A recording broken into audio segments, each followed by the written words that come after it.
Okay, you ready, Jackson? I'm ready. All right, cool. So, on this episode, we've got UFC 302.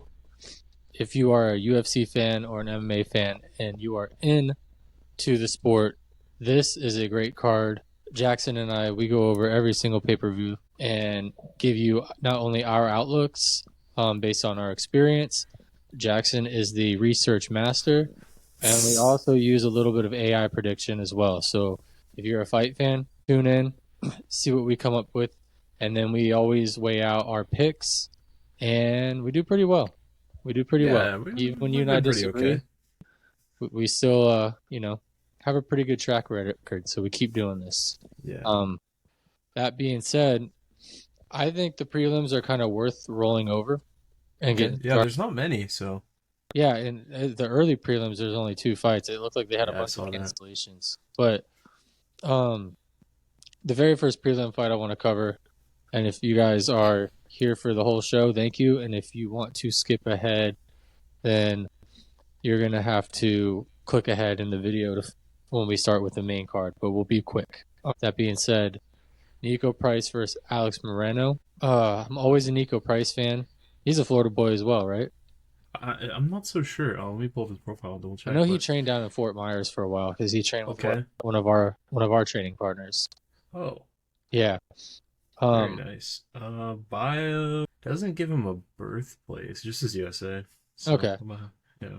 But I Neither, bet you're right. neither here nor there. I just know he was in Florida for a little bit. Big fan of him. I'm always rooting for him.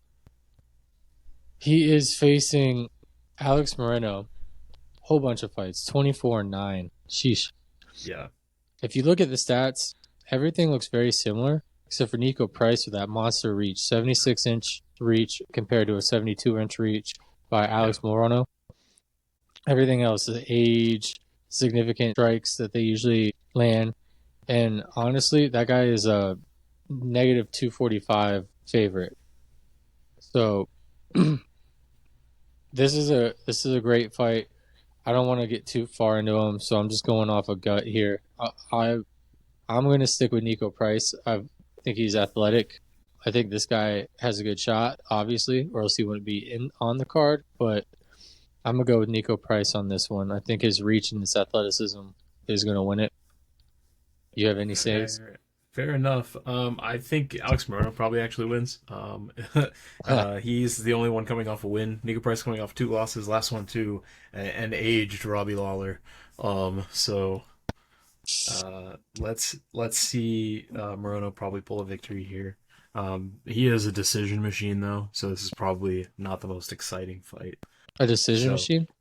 yeah, Moreno has more decisions than any other win category. Okay. So unless so it's kind of on Nico to end the fight, Yes, and this guy's if definitely they're yep. okay. If Morono wins, it's by decision. If Price wins, it might be a finish. Nice. So moving on to the next one, Phillip Rowe. This is a Florida boy. You This and is I a were Florida talking boy. Philly fresh over here. He's another one that I know people, at least in our area, like to root for. Kind of a good personality, especially us being in the jiu-jitsu community. He's been dabbling. Just had that match with Craig Jones at the Yeah, Combat Karate. that was fun And to watch. yeah, and not to mention his role a while ago with Gordon Ryan, and they made that kind of entertaining to watch. Nonetheless, this is UFC, professional fighting. Everything changes when you're in the ring. You can't Yep. really. Jiu-jitsu is all different.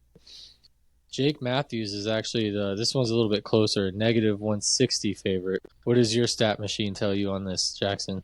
The stat machine on this one. Both these guys coming off a loss. Right. Rowe coming off a loss to Neil Magny from a split decision. Thought the fight was a lot more recent than it was, to be honest, but that was almost a year ago. Jake Matthews coming off of a loss in November to Michael Morales on the Paul Allen, not Paul Allen, on the Allen versus Craig card. Paul Craig, that's my bad. In the Allen versus Craig card. This could go either way. Obviously, I want to go for Phil Rowe. I love him. I love his social media. He's a Florida boy.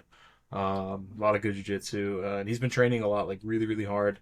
Um, so I think that he probably gets a victory here. Jake Matthews does have the maybe a little bit of an age advantage and like a record advantage. But other than that, not that crazy. Okay. I'm leaning towards Phil Rowe too. I don't know if that's just my heart. Hard for me to go against him or what, but I'm kind of leaning towards him pulling it off. Rolling to the next one, I've got this one covered. Grant Dawson versus Joe Selecky. And the reason why I got it covered is because I just asked AI Okay. what AI thinks about it. Keep in mind, it scans all different websites and gathers information. It says the fight between Grant Dawson and Joe Selecky is expected to be a close, contested matchup. Of course, I mean, that's how Dana White designs these. Grant Dawson is known for his strong grappling. Joe Selecky, he has a record of 13-4, also positioned on the ground. Both fighters are skilled in submissions. Each are averaging 1.8. Each are averaging 1.5 submissions per 15 minutes. The fight could potentially be decided on the ground. All the betting models actually favor Dawson. It looks like it's going to be a tactical battle, and it's sounding like they want to fight on the ground. A lot of times that's not the case. A lot of times you get the guy who doesn't want to get into a ground fight or he's comfortable in the ground fight, so he'll throw hands. So I never count that out when you got two guys who are supposed to be like ground fighters, because what's the chances they come out and they go, pull guard, you know what I mean? Right. Or they want to gas themselves fighting for a takedown, especially when the other guy is proficient. It's kind of hard to get each other on the ground, so it turns into a slugfest. Grant Dawson, to me, has a little bit better hands and a little bit more significant strikes per minute with accuracy. Yep. So that makes me want to lean towards Grant Dawson on this one. I think I'm with you here. Both these guys are also coming off of losses. Both these guys got knocked out in the first round of their last fight. That's a fun John Anik. Both of these fighters getting knocked out in the first round of their last fight. That's such like a John Anik thing to say. Hey, I didn't tell me that. Yeah, but so they're going into this kind of both looking to come back with a nice win here. And this time they're not going up against strikers. They're going up against each other to grapple. So, like you said, usually these turn out to end up being point fights, to be honest. But if they get a submission, that'll be really exciting to watch. We like submission artists. So let's see. I think I'm going to go with Grant Dawson as well, just because he is the favorite here a little bit. Seems like the most logical. His reach is about 2 inches more, and he lands almost a whole strike extra per minute. Let's go. And then rolling into the quick one, Caesar Almeida, Roman Kapilov. As we just discovered, Caesar Almeida is from like the Contender Series, so this will be, I guess, his debut. UFC debut. This will be his UFC debut. Mm-hmm. He's got a super strong 74% significant strike accuracy. That's pretty big. Now, they don't have very much data on his takedown defense, and I know we've covered Roman Kapilov before, right? Yes. And I think I doubted him. We covered him correctly. Yeah, we covered him in the Volk versus Topuria. He ended up getting submitted. Yeah, against Hernandez, which is crazy because I remember I got that one wrong. These guys come back to haunt me. Caesar Almeida, which is pretty crazy, coming out for a debut, is actually favored. Roman, I remember he had some momentum, right? Coming into that. Yeah, he did. He was on a 4-fight win streak. That's right. Coming off of that, so yeah, he had a 4-fight win streak with all KOs/TKOs. Yep. So he lost to a submission. This guy Almeida looks like he's a stand-up fighter. So it's looking like it's going to be a striking battle. They've got Almeida as the favorite, which means that they've got a lot of faith in him either having momentum. He's an extreme couture guy too, so that's another exciting fact to know about because he's training with Strickland, who's also on this card.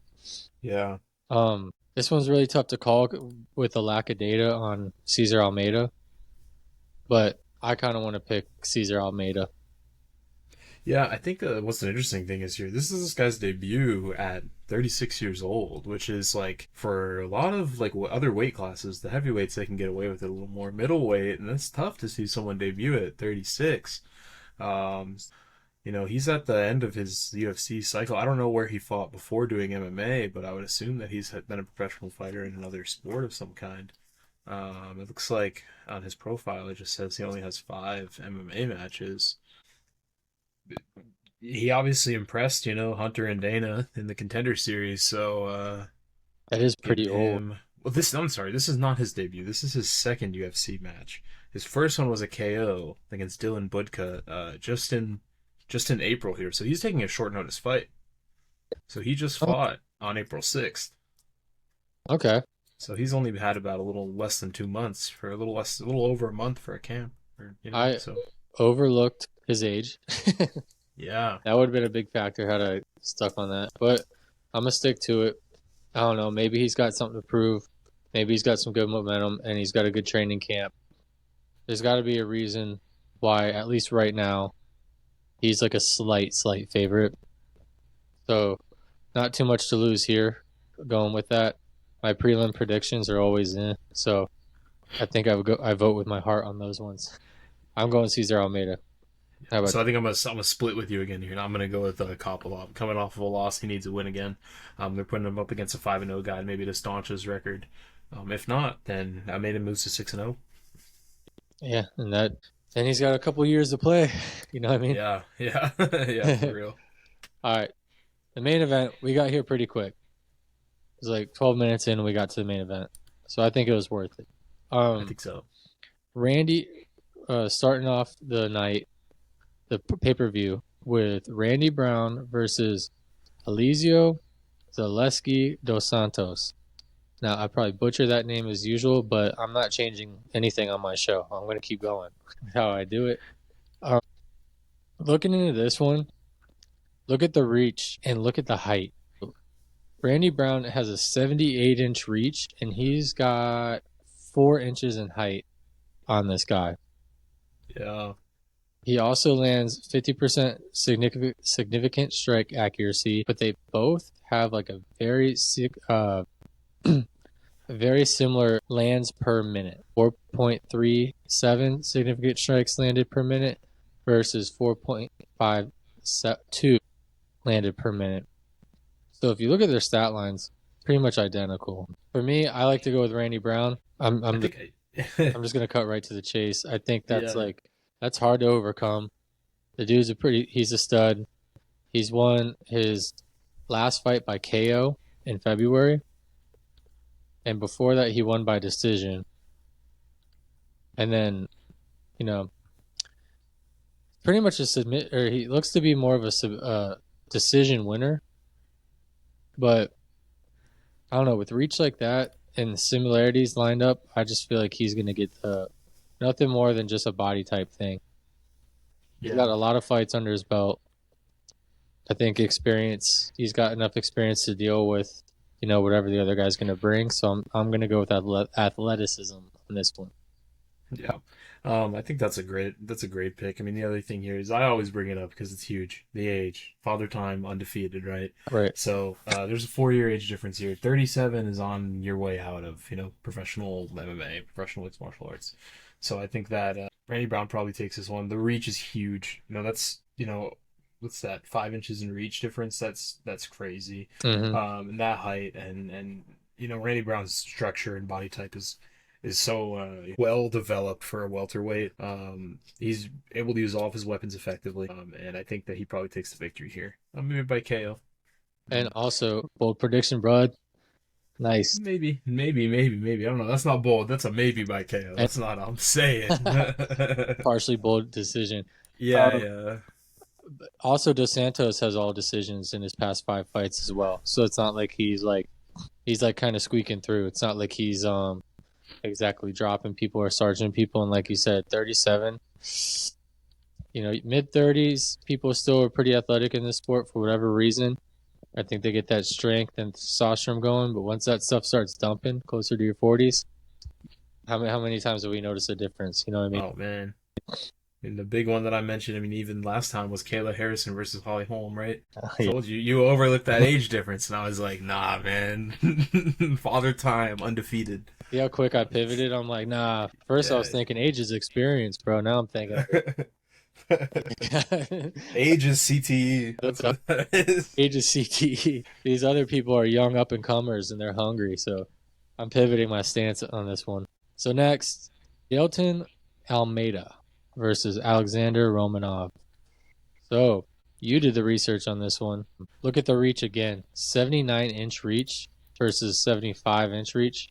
And, I mean, the takedown accuracy is 60%, damn near 60%. So Almeida is a beast of a person. I mean, that's a big dude. Yeah. 6'3", 240, long-ass reach. He lost by a KO his last fight. Decision, sub-win, KO win, sub-win. So it looks like he hit like a little bit of a slowdown in his past couple fights. Yeah. Which, I mean, that can happen if you're fighting a lot. Both of them, for your sake, Jaxsen, are 32 and 33, so they're both. Yeah. So I don't know what you're gonna call it here. I think I'm gonna have to call it more based on record. Both these guys have been in the UFC for a similar amount of time. Coming in 2020 for Romanov and 2021 for Almeida. Almeida here was on a 7-fight win streak before his first loss in the UFC to Curtis Blades. So that was only in March.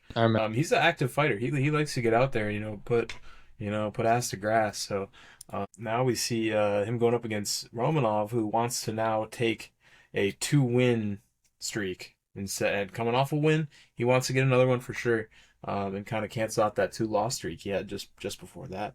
So this is kind of a tough one. This looks like it's probably going to be like a sleeper great fight on the card. I think I might favor Almeida just because I think I've watched a couple more of his fights and I do like the way he fights. He's got that exciting Brazilian striker style where he brings him to the ground after a clinch and is looking for a submission, which is really cool. So maybe he pulls something like that against Moreno here. That'd be exciting to see. Yeah, I'm leaning towards Almeida as well. I mean, the records are pretty even close. 17-2 is a pretty beast record. And, you also respect 20-3, especially for heavyweights. I mean, we all know how dangerous a heavyweight fight can be for you. So to get through that many fights with, such a small margin of losses is pretty big. I think that reach is going to help him keep his distance on Alexander Romanov. Not saying the dude doesn't have a plan to get through that, but I think I'm with you as well. I think I've just seen Almeida a little bit more often because he's like really active. And yeah, Romanov's last fight was only a year ago. So he's been out for almost a year. I don't know if he was injured or whatever, but he's got a lot of like decisions and stuff. So not exactly a showstopper. So yeah, I'm gonna go with Almeida as well. And then you want to take this first fun one, Almeida? This is so hard to call because this is another person everybody likes to watch win. Yeah. And you just, at this point, it's like you don't know which Holland you're going to get. We've probably talked about Holland more than anyone. Because he probably fights more than anyone. He's on every other card. Yeah, he really is. He's such an active fighter. Again, just a guy that likes to go out there and have fun. Right. He's, he really is just the epitome of just like the prize fighter. Like just going out there, do what you can, try to make some money. He'll be trying out for that BMF belt eventually. For sure. Dude, look at that reach advantage. I saw that. I was waiting for you to say that. 81 inches versus 74 inches. So tonight, so far on this card, everyone needs to take notes on how to get on the inside of a fight. Because we've got such mismatched reach advantages that it's going to be interesting watching how the smaller guys get in and work around that. So that would be a good case study for this event, is learning how people get inside and deal with reaches. So that's what I'll be doing at least. It's like, which Holland are we going to get, bro? I mean, the real answer is there even a different Holland right now? I mean, he's really just trading 2 wins, 2 losses, 2 wins, 2 losses. I mean, he fights only the top guys, though. Like, he's only fighting guys whose names you recognize. Right. He went out there last time. I don't want to say he was a can to crush for Michael Page, but they sent him out there to, give Michael Page someone to fight. What I mean? Like, he couldn't do anything. You could just tell he was like, what the fuck? frustrated. I mean, Michael Page was just playing his game better than him, though. MVP is, the MVP for a reason. So going up against Michael Olszewski, I'm gonna guess that's how you say his name. I might say it different four or five times, but Mm-hmm. we ball. We ball. He is coming off of a win-loss as well, so he's kind of the same guy in regards to records and how they come back from losses and wins. But he also fought pretty recently. He fought in March. They actually fought, last time they fought was on the same card, O'Malley and versus Vera too. So let's see what happens here. I would love to see Kevin Holland come back and get a win again. He fought Jack Della Maddalene, lost a unanimous decision, Michael Page. But it'd be cool to see him come out and get a really, dominant win, whether that be a dominant decision or a submission or a KO or something like that. It'd be really cool to see Kevin Holland get that, and I hope he does. So, yeah, AI has got my back on this one. AI is telling me that Kevin Holland is favored to win. It's supposed to be a closely contested match. Holland's known for his dynamic striking and grappling abilities. Like you said, you've already covered that his losses are Michael Venom Page, Jack Della Maddalena. So he does fight top contenders. The people he loses to aren't usually like nobodies. And I think I've even said this before, but when he fought Wonder Boy, he almost like gave that fight up. Like he didn't try to go to the ground. He didn't try to go for finishes. He was being very, almost too sportsman-like for him. You know what I mean? Yeah. This guy has also lost his opponent, Oleksiii. I can't do it. I just can't right now. We'll just call him Oleg, or Mike Macau. Sorry. He's lost 2 of his last 3 fights, one of them being a decision loss. So I wouldn't be surprised if Kevin Holland tries to pull down some ground game and go for some submissions. I think that he likes to show up and always surprise everybody and entertain the audience. He's a showman because we know he's got the good hands. I'm not really worried about him getting finished standing up. And he's also got good grappling. I'm going to lean with Kevin Holland. And if he lets me down, this is probably the last time. Dang, that's a bold prediction. That's a bold statement there, But I see what you mean. Like, I mean, I feel like maybe, hopefully he kind of feels the same way. Like, he can't be the guy that everyone wants to win. He has to be the guy that everybody's excited to see win. Mm-hmm. Yes, and I mean, he's good at controlling the distance. I think this guy's a little bit aggressive, if I remember him correctly. A little bit aggressive, and he's like pretty durable. Mm-hmm. And if Holland doesn't catch him or starch him, I don't know. Here's my bold prediction. I'm just going to go all in on this. Let's make it fun. Put my reputation on the line with it. I think Kevin Holland stuns him, takes him to the ground, and finishes him with a quick KO or with a quick submission. Okay. Maybe catch. You want to get submission specific? I was almost gonna say like an arm triangle. Okay. I could see him doing like arm triangles or like knocking the guy on his ass and hitting him with a quick guillotine or arm triangle. Or Ezekiel, some sort of arm lock around it. Yeah. Hey, that'd be exciting to see. No-gi Ezekiel with the UFC, with the MMA gloves. If I hit on something that's specific, I'm not even going to front. I'm going to go ham. That'd be better than actually winning my money back for once. I like break even every fight. Yeah. So what was your pick? Oh, my pick was also for Kevin Holland. I hope to see him get a victory here. I'd love to see him get a victory here. I think he does. I think he knows what's expected of him, and I think that he can make it happen for sure. All right, man. Do you want to take this next one? Let's do it. All right. Co-main event. Sean Strickland versus Paulo Costa. Sean Strickland, bro. Sean Strickland. That's right. They wrote it First above his of all, locker. I saw it. How have these guys never fought before? You know what I'm saying? That's a really good question. Like, this is such a good fight, like, from, since these guys have been around, I mean, just like two of the funniest, most exciting fighters in the league happen to be in the same division, happen to be, the same at the top of their game. I know Paulo Costa was out for a while because of some, contract issues, or we'll say, for whatever. He was out for 2 years before he fought, Robert Whittaker earlier this year. But that was a close fight, wasn't it? That was a close fight, but I think think if I remember correctly, Whitaker took it very unanimously towards the end of the fight. It just showed that Whitaker is Robert Whitaker for a reason. Right. Bobby Knuckles. So now we got Sean Strickland and Paulo Costa, both coming off a loss, right? I mean, but Strickland's last loss was for the belt against Duplessis. Controversial. Yeah, that's true. I think I'm on that camp. Oh, you're in that camp? Oh, yeah. I honestly see it for either way. I see why it's a split decision. I think after immediately watching the fight, I was like, oh man, I think Sean Strickland won. But when I went back and rewatched it, I think I was like, man, I definitely see the case for Dreykus getting the win here. And that's the problem with letting it go to decision, letting it go to judges. You're not letting the fight get determined by yourself anymore. It's not, It doesn't really matter what you did if it's not in the cards, we'll say. But what we got here is probably the most exciting fight on the card. I mean, I even think this takes the cake over Makhachev versus Poirier, just because these guys' personalities and who they are outside of the octagon. Yeah, dude. And let me just say, too, like, I've seen a different side of Paulo Costa on this, like, following his training camps and watching, like, his demeanor and attitude. And he's, like he's respectful. Like, they respect each other. They're not talking shit. They're like, they're almost like excited to fight each other.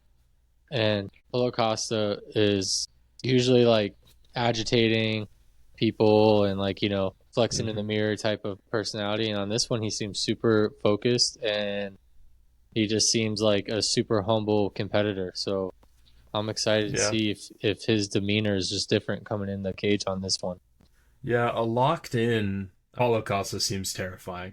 Doesn't it? I mean, he's cut from stone, That physique is crazy. I mean, maybe a little assisted, but still.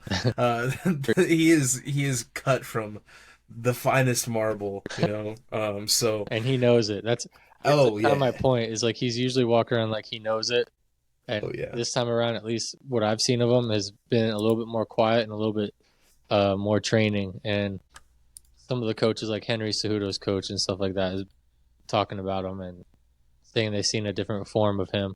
So him locked in, like you said, kind of hard. Terrifying, right? Think about that guy. Locked in. A locked in Paulo Costa is probably one of the scariest fighters in the league. MMA. Let it be. Oh, go ahead. Let it be known, Sean Strickland not locked in. One of the scariest fighters in the league.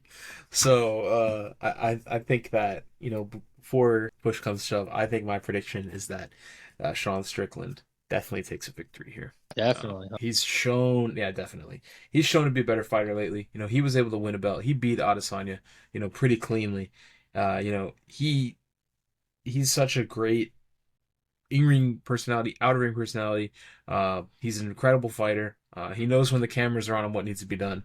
And when he's in that ring, he knows what needs to be done. When he's in the octagon, So this might make sense as a Paulo Costa, but like his last 5 fights, Yoel Romero in 2019, he won by decision. He lost to Izzy. That was 2020. 2021, he lost to Marvin Vettori. 2022 is the Luke Rockhold fight, one of the wildest fights I've ever seen. That fight was fucking bananas. That fight was crazy. That was 2022. And honestly, he got the victory, but that could have been Rockhold too. That was a close fight. I mean, I probably have to go back and rewatch it to re-jot my memory, Mm-hmm. But I think I remember that being a closer fight. I could be wrong, but I think that one could have gone either way, or at least Rockhold had his moments. And then you have Whitaker beating him just recently in 2024. So he's kind of got to be laser focused. You know what I mean? He can't really afford like if he loses this one, what do you do with him? I mean, you look at whatever contract you just signed him to after there was a contract dispute, and you see where you wrote null and void if this happens. Mm-hmm. So I mean, that's the reality of it. I mean, these guys are fighting for their job. I'm not trying to say that Costa would lose his job after one loss, but definitely puts him back at probably at the bottom of the rankings if he's even on the rankings anymore. But it could be, it could be really interesting to see what happens here with this fight. But I do think Sean Strickland wins. I would love to see Sean Strickland get a submission. He hasn't gotten a submission in a long time. The last time Sean Strickland got a submission was his first fight in the UFC. I just watched a lot of footage of him rolling too. Yeah, every time I see him do a training camp, he always seems to be wrestling, always seems to be grappling. But then he's the first to be like, "You don't stand and bang, you're a bitch," and it's like, And he's it's like, yeah, you know what's even funnier than that is he's always wrestling in singlets, I know. which is even like creepier. He's so real for that. I'm gonna go with Sean Strickland as well. I think we're like completely agreeing with each other on this card. That's okay. I agree with you. I think he's gonna be a little bit faster than Paulo Costa, Yeah, and I think for sure. he likes to fight straight down the pipe, which I think is like a Hmm. really good style to beat Paulo Costa. If you punch him in the chin before he's able to do his looping hooks or his overhands or his spinning kicks and shit like that, I think Sean's gonna be fine with that. I was almost gonna say that Paulo Costa should come out with some leg kicks to like fuck Sean up, but Mm. I was gonna go that down that route, and then I realized that Izzy tried that, you know, and Right. if Izzy wasn't successful with that, I don't know if I could see Paulo Costa being extremely successful. So I'm also gonna agree with you and go with Strickland. And then, All right, Kev, this is you. fuck, this has been so hard for me because Islam Makhachev versus Dustin Poirier. What a fucking awesome matchup this is. I mean, it's like, Oh yeah. especially after Poirier, it's perfect after Poirier's last fight. I mean, the way he handled, gosh name, Benoit Saint Denis, like, no one really expected that. He handled that pressure. I think it's fucking hilarious. He kept going for the guillotine, and Oh yeah. I just watched his corner and like the conversation when they're like, "Don't do that anymore," and he looked at his coach and said, "I think I can get it." Like, so to be in the corner after like you just got taken down a handful of times because you're pulling the guillotines, and then you tell your corner like, "I think I can get it," like that's like fucking awesome, especially with how uh, dangerous that your opponent is at that point. Um, I don't like. I don't know how to call this because the obvious route is Makachev going for takedowns, Dustin trying to defend them. I think Makachev has a higher chance of getting Dustin down than Dustin has of blocking Makachev's takedowns. Um, I was very, very impressed once I saw, or this is another one that they keep changing the name on, because half the people say Makachev, and now I'm hearing Mahakachev or Mahachev or whatever. But Islam, when he beat Oliveira, I was like, holy shit. Like that, this guy's the truth. You know what I mean? yeah. And Oliveira was huge because that guy has dangerous hands, dangerous jiu-jitsu, and good takedown defense. And Islam kind of saw through all of it, right? Right. So if you can tell, I'm kind of heavy leaning towards Makachev or Mahakachev or whatever everyone's calling him now. I'm heavy leaning towards Islam, but if Dustin does win, I want the guillotine. I want to see it. I don't think Islam's the type of dude who can get guillotined, but I think it would be so funny if Dustin Poirier did that, and just to see him cement his legacy. There, I mean, shit. I'm gonna keep going. There's a lot on the line here because Islam beats him, remains pound for pound champ. He's like I think a few fights away from having the. He's a few fights away from winning the. What is it? Like the lightweight streak or the. Yeah, I know what you mean. Yeah, he's getting close to that. So if he beats Poirier, there's like not really. We'll get to see Islam versus Gaethje probably, which would be awesome. That would be like super fun, and maybe even a Holloway versus Islam in the future. So those would be like the future fights I think would come up for Islam. No, everyone knows McGregor won't do it. For So, real. um, so I kind of root down that line, and this is like with me who I prefer. If Poirier wins, it is awesome because then that guy has completed almost 100% completed the map. You know what I mean? Yeah, I know what you're saying. So like it's cool. No matter who wins this fight, it's a win for the fans for sure. But I'm leaning towards Islam. Yeah, I think I'm with you 100%. I would love to see. There's some feedback coming from your mic. Is it gone? No, it Oh is no, no. going. It is. It sounds like you're flying a helicopter in your microphone. Yeah, I sound like I'm at an airport right now. I can hear it. Give me 1 second. Yep. Are we better or is it worse? Yeah, it's completely gone now. I do not know what that was, All right, but battery died. it. Oh, okay. Yeah, so like you took a sip of water and then it started. I noticed that it turned like my little like whatever I plug my mics into. it turned red instead of green, and I'm like, Gotcha. we're on a timer here. But all right, Gotcha. we back in it. It was only Yeah. 2 or 3 minute delay. His technique, his skill is infallible. He can't be beat. And it's been shown time and time again. Even when Volkanovski puts him to the edge of possibly a loss, he pulls it out. And I think that really shows just who Islam is. Now, Dustin hitting the gilly on Islam to take the lightweight title is the funniest thing on the planet, because Dustin 100% could do it if he just like kind of realizes that he has to play the game until he can just jump the gilly, jump the gilly, jump the gilly, jump the gilly.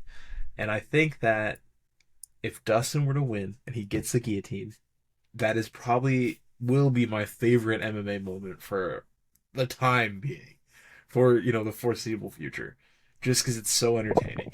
But Makhachev probably wins here, and retains the title. And then I'm not even sure who's next for him, but it's it could be anybody. I mean, I could see him going up and challenging Leon. You think he's? Yeah, I kind of see this fight going the distance, or not going the distance. I'm sorry, I don't see it going the distance. I think it's like Poirier is either gonna clip him and test his chin, or Makhachev is gonna figure out how to beat Poirier. Right. Ground and pound, whatever. Yeah, another thing that I think is really interesting here is we see that Poirier lost to Khabib in the third round before. So Poirier is able to bring this type of fighter 3 rounds in, which doesn't always happen. So, Khabib and Islam are, maybe they're the Goku and Gohan of, the MMA world, So so from like you said, like, but I think he took Khabib into like the third round, but I feel like this is a different Poirier. I feel like he's kind of like had a rebirth in a little bit of a way. I know what you're saying for sure. I'm looking up I just wanted to try to find the exact odds of a guillotine. If Poirier wins by a submission, it's plus 2,200. So like, and that's not even being specific. That's just so if you bet, let me even put it in. Like if you bet $1, it's $22 if he gets a submission. Yeah. And I was trying to find like the specific, guillotine, see what that would pay out, because a lot of times, that's going to be like tenfold, bro. And so how funny would it be if you bet on that and then he also did it? I know, right? And I hope you bet the house, Yeah, you could win a house on this one. Not condoning, anyone to gamble your life savings. Gamble responsibly. I'm just simply, Vegas knows what they're doing.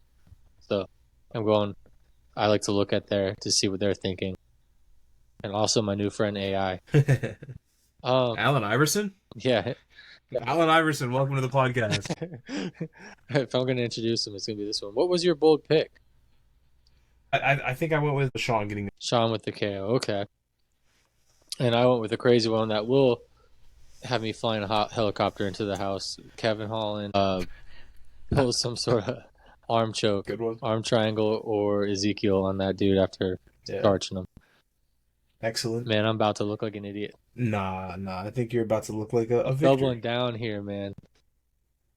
That's what you do, bro. You bet, and you just keep doubling down until you hit. And then you're a genius. Yeah. Well, we're getting better at these, dude. I appreciate you doing it again. Of course. Next time we missed 301. So we had to do this one. I wasn't gonna bring it up, but yeah, we for the listeners, we had a UFC 300 hangover. Like, we completely missed 301. Like, just completely overlooked it, to be honest with you. I think a lot of people did. Yeah. But we got some really exciting ones coming up. And honestly, before we get off, what event is it with the Whitaker versus Hamzat?